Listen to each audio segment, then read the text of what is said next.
What's up, dudes and dudettes? Welcome to Everybody Podcasts. And this is a little segment we like to call Everybody's TUF. We take a look at the UFC's take on a reality TV show, The Ultimate Fighter. I'm Chad, this is Cody. We're doing a rewatch of Season 1. This is Episode 8. And in this episode, so to begin this episode off, we had a little altercation / misunderstanding with the UFC president Dana White and Bobby Southworth. Recent loser Bobby Southworth. Yeah, recent loser Bobby Southworth. He thought that he had won that fight, and he was pissed off that the judges did not lean in his direction. And which, if you listen to our last episode, you would know that we agree with him. Yes, we do agree with him. And so after Southworth lost the fight, Dana White came over to talk to him. And Southworth basically blew him off, said, "Give him a minute."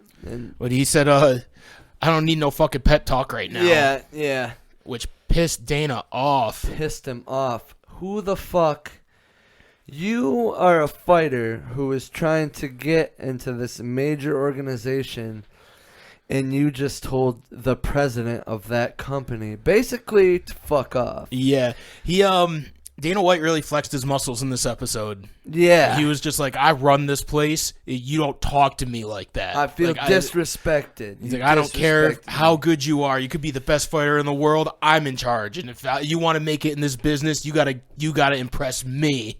And it's like, oh yeah, dude. Dana White really does. He has that power and he has that fucking attitude, man. You don't fuck around with Dana White, especially if you're trying to get in his organization. It's Come on now. Just the whole shit, the whole rhetoric behind you can't let it go into the judge's hands is still insane to me.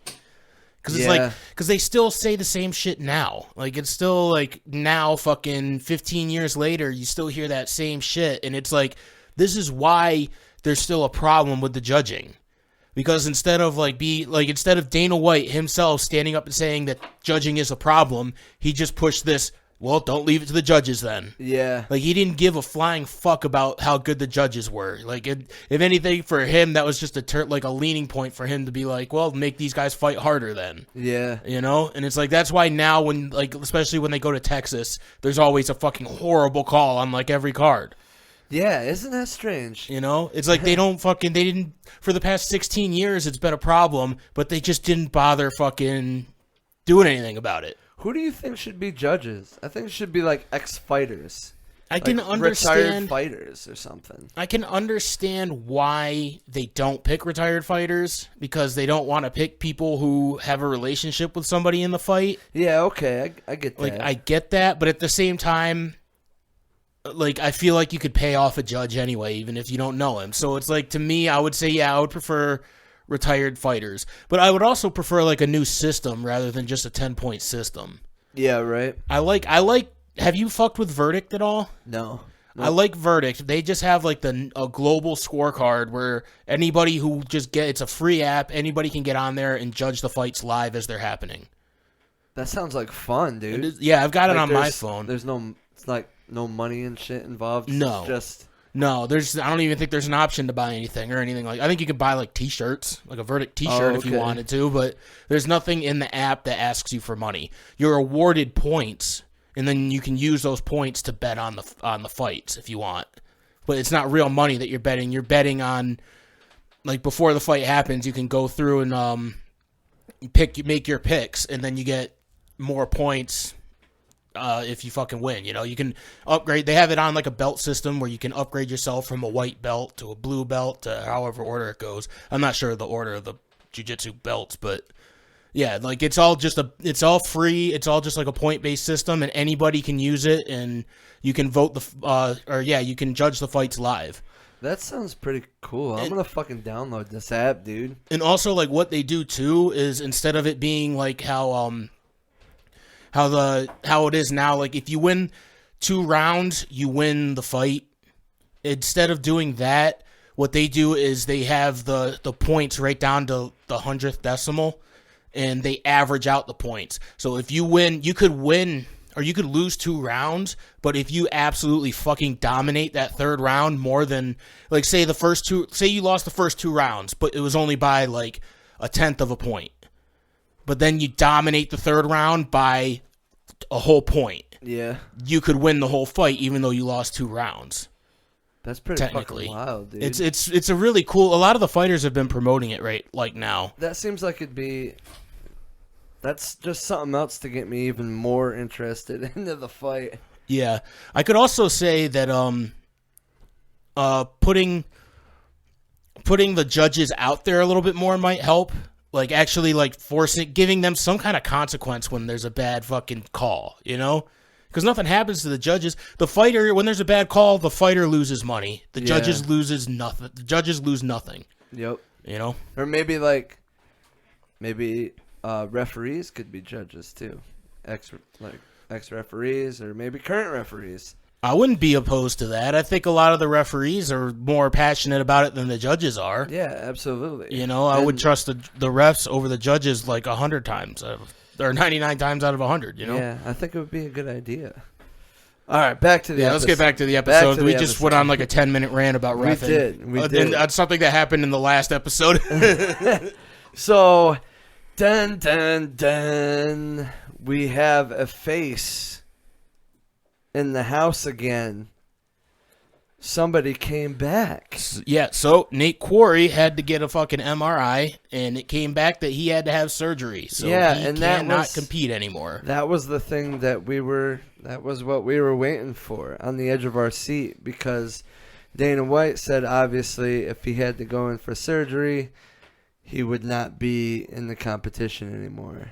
And he had to go in for surgery. Yep. So they decided to let him pick who comes back to the house. And guess who came back to the house? Everybody's favorite person. Chris Leben. And it was so funny, like right before they picked him, or right before Nate picked Chris and Nate got his news, they were all talking about how peaceful the house was. Now that Chris is gone, they're all just like, it is so peaceful. Like nobody's getting into arguments. It's just been a really nice week since he's been gone. And then bam, he's fucking back, dude. Walking through the door like, I'm back, bitches. Good for him. I mean, he did get totally dominated in the cost check fight. He didn't get finished though, and the other kid got finished, right? Carol Alexis got finished, I believe. Yeah. So. Yeah, because he got choked out by Diaz. Or not Diaz, fucking Diego. So, like, he is, like, the logical pick. But you'll notice when Quarry said that he picked Chris, he named traits that definitely don't fit Chris. Yeah, dude. He goes, I was hoping, he's like, when I made my decision, I knew I wanted to pick somebody who was level-headed and somebody who was going to work with the team and not blow up on people or anything like that. So I'm picking Chris Leben.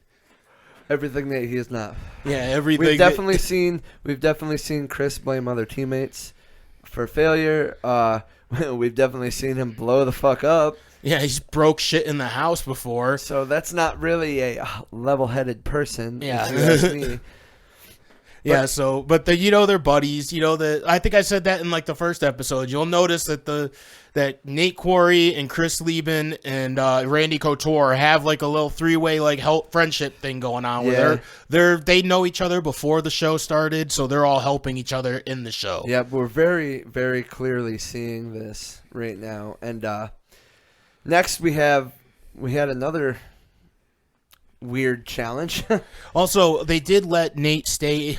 He's not staying in the house anymore, but he's allowed to keep coming back as a coach. Yeah, which is actually really fucking awesome. Yeah, but did you notice when he left the house and he packed up all of his shit, the dude who has to get fucking surgery on his ankle, nobody helped him carry his shit down.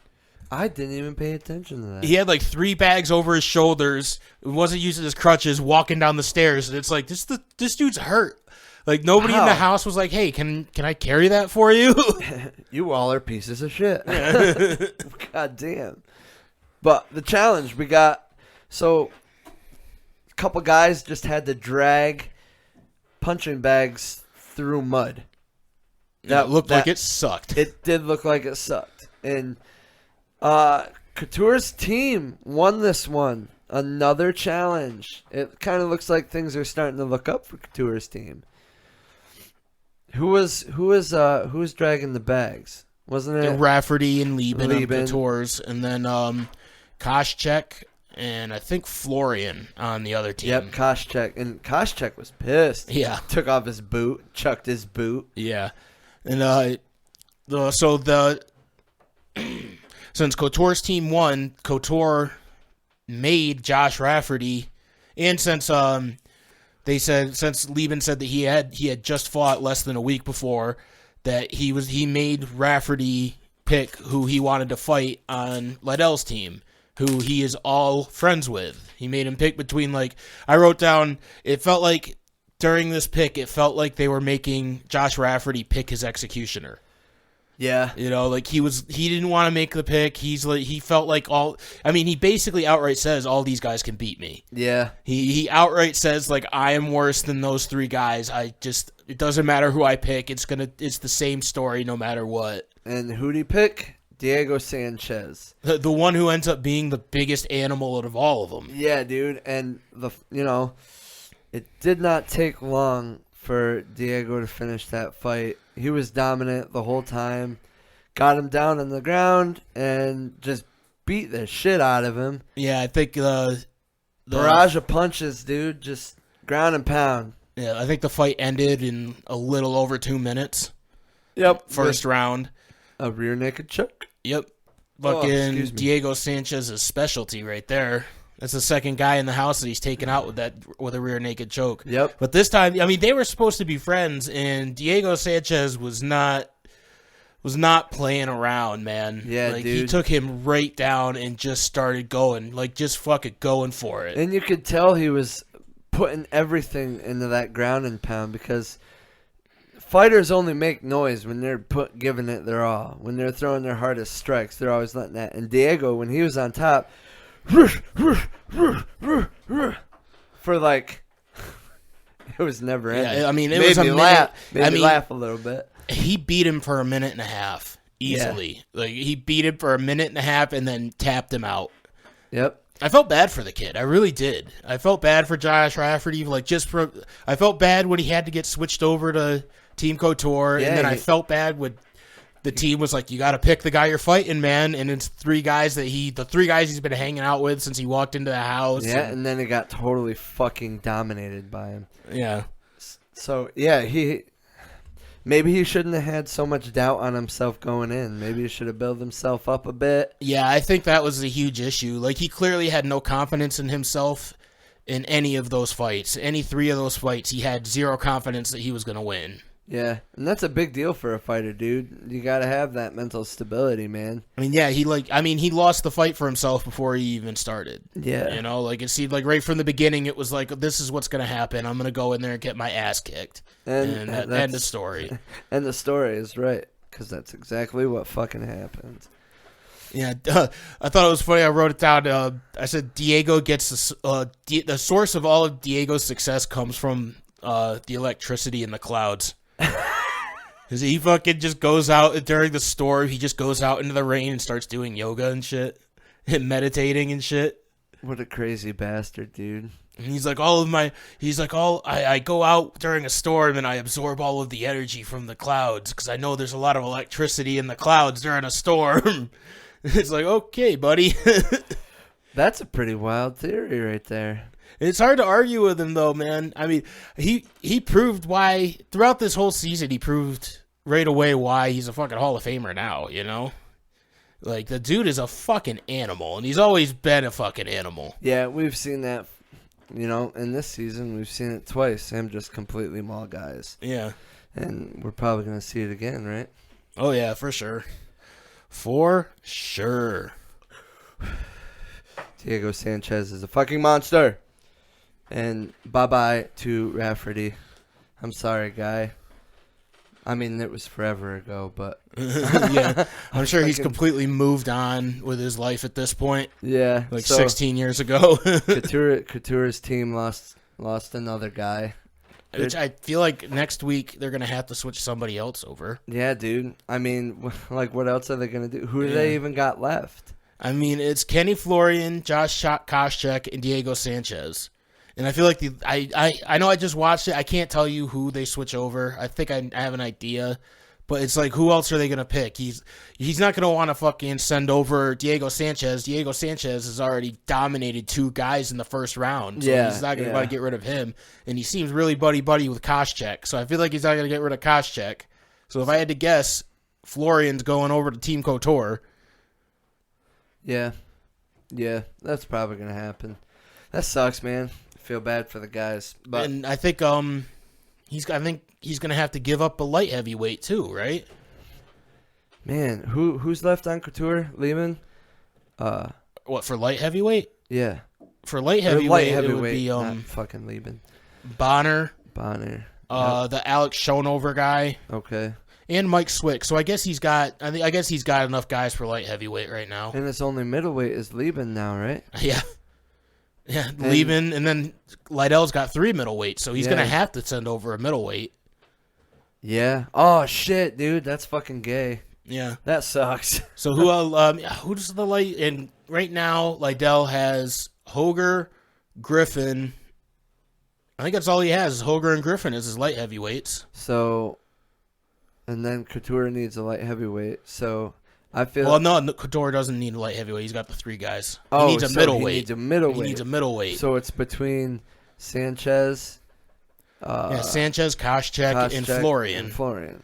And like I said, he's not gonna send over Sanchez. Sanchez has already fucking proved that he's the guy for this fucking season. And then Koscheck is like real buddy with Lydell. So I think Florian's going over.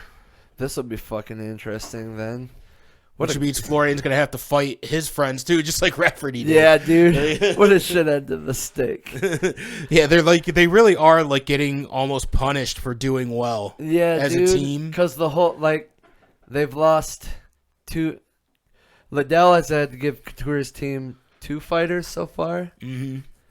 And he's about to lose his 3rd. Yeah. And I feel bad for those guys because they're on the winning team, Lydell, and now they have to go over the extremely losing team, KOTOR. But, yeah, that sucks. That was episode 8. Everybody's tough. Everybody's podcast. I'm Chad. You can find me on Twitter, Instagram, Facebook, TikTok, ChattyDub420. You can find my man Cody over here on Instagram, Scruff the Pothead. Please like, share, subscribe, comment. Everybody podcast. We'll catch you guys next week. Peace. Peace.